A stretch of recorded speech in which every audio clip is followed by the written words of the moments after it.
तो आज हम आपके लिए लेसन प्लान लेके आए हैं, जो कि बड़े ऊ की मात्रा का ज्ञान है। हमने पहली वीडियो में छोटे ऊ की मात्रा का ज्ञान कराया था। वो टॉपिक हमने लिखा है, आपको मेंशन कर देंगे डिस्क्रिप्शन बॉक्स में, वहाँ से आप पीडीएफ डाउनलोड कर सकते हैं। चलिए स्टार्ट करते हैं। पहले आप पाठ योजना संख्या डाल लीजिए, जो भी होगी आपकी। उसके बाद दिनांक लिखेंगे, कक्षा लिखेंगे, विषय, चक्र और जो अवधि होती है वो लिखेंगे। ठीक है, फिर जो लेसन आपने लिया होगा उसको प्रकरण में लिखेंगे। सामान्य उद्देश्य है, हम हिंदी का टॉपिक पढ़ रहे हैं, तो सामान्य उद्देश्य में हिंदी विषय के प्रति रुचि जागृत करना, पहला पॉइंट तो ये होता है। दूसरा पॉइंट हम लिखेंगे बच्चों की मानसिक कल्पना शक्ति को जागृत करना। ठीक है, फिर तीसरा पॉइंट क्या है, बच्चों को मात्रा का ज्ञान कराना, यानी कि मानसिक शक्तियों का विकास करना है उनको। जो भी सोचने समझने की शक्ति है उनको जागृत करना, जितने से जितने अच्छे से आप पढ़ा सकते हो। फिर मात्राओं का ज्ञान कराना है, मात्राओं का जितने से जितने ज्ञान हो सकता है बच्चों को उतना ज्ञान कराना है। फिर आता है फोर्थ पॉइंट है बच्चों को हिंदी लिखने, पढ़ने तथा बोलने की क्षमता का विकास करना। बच्चे हिंदी बोल सकते हैं, उसको लिखना जानेंगे, पढ़ना जानेंगे और उनकी बोलने की क्षमता भी अच्छी होगी। फिर आता है हमारा विशिष्ट उद्देश्य। विशिष्ट उद्देश्य में हमने क्या लिखा है, बच्चों को बड़े ऊ अक्षर की मात्रा का ज्ञान हो जाएगा, जो हम पढ़ा रहे हैं उनका ज्ञान उनको हो जाएगा, जिससे वह इसका उपयोग लिखने और पढ़ने में कर सकेंगे। फिर आता है सहायक सामग्री है। सहायक सामग्री में हमने सिर्फ सहायक सामग्री जिस चीज़ से आप पढ़ा सकते हो बच्चों को वो होता है। तो बड़े ऊ अक्षर से बनने वाली हमने चीज़ों की चार्ट बनाया है, उससे रिलेटेड हम बच्चों को पढ़ाएंगे, उससे रिलेटेड बच्चों को समझाएंगे। फिर आता है हमारा पूर्व ज्ञान, बच्चों को पहले से क्या नॉलेज है, किस चीज़ की नॉलेज है। तो वो हमने लिखा है कि मतलब उनको वर्णमाला की सामान्य जानकारी है, जो छोटा बड़ा छोटी सब होता है उनको उनको जानकारी है। और बड़ा ये सब की मतलब मात्राओं का वो परिचित है, क्योंकि ये सब हम पढ़ा चुके हैं बच्चों को, तो ये उनको पता है। फिर आता है हमारा प्रस्तावना। तो प्रस्तावना में हमने क्या लिखा है, देख सकते हो आप कि हमने पहले नंबर का लिखा है, फिर छात्र अध्यापिका क्रिया लिखा है और छात्र क्रिया लिखा है। तो छात्र अध्यापिका क्रिया बच्चों से प्रश्न पूछती है, उनसे दिखा दिखा कर पूछती है, तो बच्चे आंसर देते हैं। तो हमने पहले में लिखा है कि यह चित्र किसका है, तो हमने बनाया नहीं चित्र, आप बना भी सकते हो, बना कर चिपका सकते हो।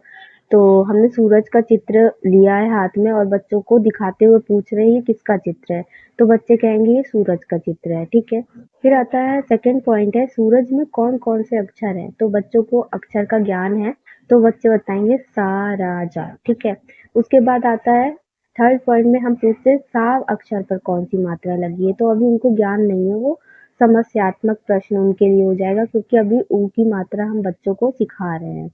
फिर आता है हमारा उद्देश्य कथन, हमारा क्या है कि बच्चों आज हम लोग ऊ मात्रा को जानेंगे और उसका अध्ययन सीखेंगे। ठीक है, फिर आता है प्रस्तुतिकरण। प्रस्तुतिकरण में क्या लिखा है हमने कि छात्र अध्यापिका क्रिया लिखेंगे आप और छात्र क्रिया लिखेंगे।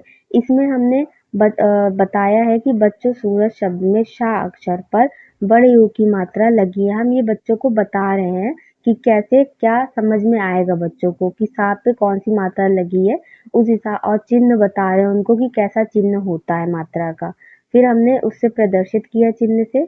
उसके बाद बच्चे उसे ध्यानपूर्वक सुनते हैं, समझते हैं। ठीक है, उसके बाद हमने एग्जाम्पल के तौर पे दिया कि तराजू, तराजू कैसे लिख सकते हैं, तो हमने तराजू दिया है और जूस दिया है। ये दो आप एग्जाम्पल लिख सकते हो या फिर अदरवाइज आप अलग भी लिख सकते हो।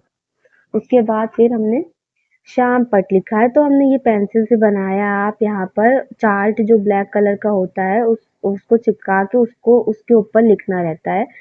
मतलब चार्ट चिपकाना ही रहता है, आप कागज को कलर करके भी कर सकते हो, चिपका सकते हो, लेकिन ऐसे नहीं बनेगा श्याम पट, हमने ऐसे बना के आपको बताया है बस। ठीक है, हमारी जो और भी वीडियोस है उसमें हमने दिखाया है कि कैसे चिपकेगा, तो आप वहां से जाके देख सकते हो। फिर आता है हमारा श्याम पट। श्याम पट में जो आपने आगे दिनांक लिखा है वही दिनांक लिखोगे, और विषय जो है, कक्षा जो है और प्रकरण जो भी सेम होगा। फिर हमने एग्जाम्पल के तौर पे श्याम पट पे 4 चीजें लिखी हैं, बच्चों से लिखने के लिए कहा है। निरक्षरकार का मतलब होता है कि हमने जो कार्य दिया है उसको बच्चे कर रहे हैं कि नहीं कर रहे हैं, उनका हम घूम-घूम कर क्लास में निरीक्षण करेंगे, वो होता है निरक्षरकार। फिर आता है हमारा पुनरावृत्ति प्रश्न क्या है कि मतलब जो हम पढ़ा चुके हैं उससे रिलेटेड हम बच्चों से क्वेश्चन पूछेंगे और बच्चे उसका आंसर देंगे, उनको पता होगा तो। तो हमने लिखा है कपूर शब्द में पा अक्षर पर कौन सी मात्रा लगी है? तो बच्चे बताएंगे जो भी होगी मात्रा, क्योंकि हम उनसे उससे रिलेटेड ही क्वेश्चन पूछ रहे हैं जो हमने पढ़ाया है। तो ऐसे आप 3 क्वेश्चन हमने लिखा है, आप 2 भी लिख सकते हो, 4 भी लिख सकते हो, वो आपकी मर्ज़ी है। फिर हमने गृहकार दिया है, गृहकार में हमने दिया है कि बच्चों, पहला पॉइंट है हमारा, बच्चों उ मात्रा से बनने वाले 5 शब्दों को लिख कर लाना। तो हमने पहला क्वेश्चन तो ये दिया है कि मतलब जो बड़े ऊ की मात्रा उससे रिलेटेड आप 5 शब्द लिख कर लाना, मैं चेक करूँगी। फिर आता है सेकंड क्वेश्चन, हमने लिखा है ऐसे माँ प्लस ऊ और प्लस ना। तो हमने क्वेश्चन मार्क दे दिया है, ये बच्चे बना के आएँगे कि माँ और ना को मिलाकर क्या होगा, तो मून होगा। तो हमने ऐसे 2-3 पॉइंट दे दिया है, आप इससे अलग भी दे सकते हो या ये भी दे सकते हो, ये भी सही है। और बाकी लास्ट में प्रधानाध्यापिका हस्ताक्षर होगा, जो आपकी टीचर होंगी उसका साइन होगा। बाकी आपको जो समझ में ना आया आप पूछ सकते हैं कमेंट बॉक्स में, और छोटे ऊ की मात्रा का ज्ञान भी हमने कराया है, आपको डिस्क्रिप्शन में दे देंगे, वहाँ से आप जाके देख लीजिएगा।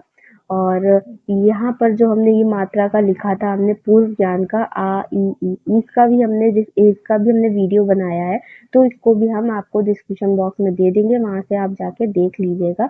बाकी अगली वीडियो में मिलते हैं दोस्तों, बाय बाय।